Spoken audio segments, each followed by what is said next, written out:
আমি অরিন্দম চলে আসলাম আজকে এই মুহূর্তে খুব গুরুত্বপূর্ণ একটা আপডেট নিয়ে। আপনি কি আপনার লক্ষ্মী ভাণ্ডারে টাকা পাচ্ছেন না? আপনি কি আপনার বার্ধক্য ভাতার টাকা পাচ্ছেন না? কোনো সমস্যা নাই, দিয়ে দিয়েছে মাননীয় মুখ্যমন্ত্রীর ফোন নাম্বার। আপনি এক ফোন নাম্বারে যদি ফোন করেন 10 দিনের মধ্যে থেকে আপনার কিন্তু অ্যাকাউন্টে টাকা ঢোকা কিন্তু আবার কিন্তু চালু হয়ে যাবে। এমন অনেকে আছে যাদের বার্ধক্য ভাতার টাকা বন্ধ হয়ে গেছে, লক্ষ্মী ভাণ্ডারের টাকা বন্ধ হয়ে গেছে।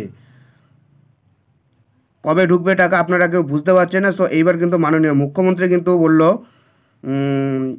ফোন নাম্বার দিয়েছে, সেই ফোন নাম্বারে আপনি ফোন করবেন।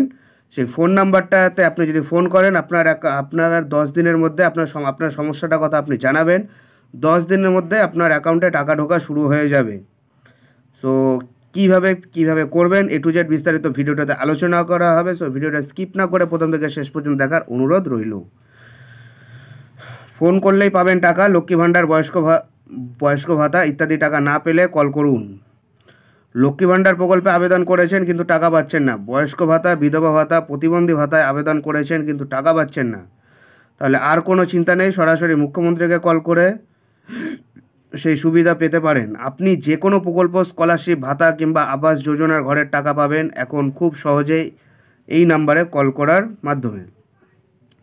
দক্ষিণ 24 পরগনার জয়নগর 1 নং ব্লকে বিবিধ প্রকল্পের উদ্বোধন, শিলান্যাস এবং সরকারি পরিষেবা প্রদান অনুষ্ঠানে মুখ্যমন্ত্রী মমতা বন্দ্যোপাধ্যায় জানিয়ে দেন, যারা দুয়ারে সরকার ক্যাম্পে কিংবা সরাসরি মুখ্যমন্ত্রীকে কল করে অভিযোগ জানিয়েছে তাদের আর কয়েকদিনের মধ্যে খুশির খবর দিতে চলেছে রাজ্য সরকার। অতএব বোঝা যাচ্ছে সেই সমস্ত যোগ্য ব্যক্তিরা যে প্রকল্প নিয়ে অভিযোগ জানিয়েছে তারা সেই সমস্ত প্রকল্পের সুবিধা পেতে চলেছেন।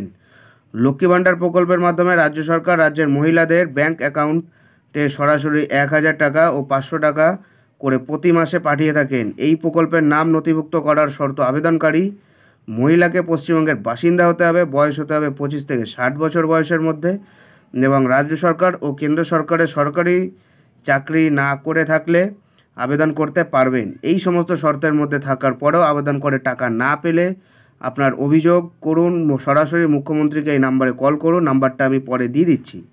ঠিক তেমনি যারা বয়স্ক ভাতা কিংবা বার্ধক্য ভাতা, প্রতিবন্ধী ভাতা, বিধবা ভাতা পাচ্ছেন না, আবেদন করেছেন কিন্তু টাকা পাচ্ছেন না, তাহলে আপনি সরাসরি মুখ্যমন্ত্রীকে কল করে অভিযোগ দায়ের করতে পারেন।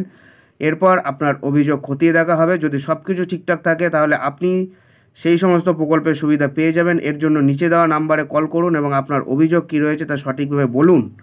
তারপর আপনি কয়েকদিন পরে আপনার ফোনে যে ওয়েব ব্রাউজার খুলবেন, সেখানে cmo.wb.gov.in এই লিঙ্কে গিয়ে আপনার রেজিস্টার মোবাইল নাম্বার দিয়ে স্ট্যাটাস চেক করতে পারবেন।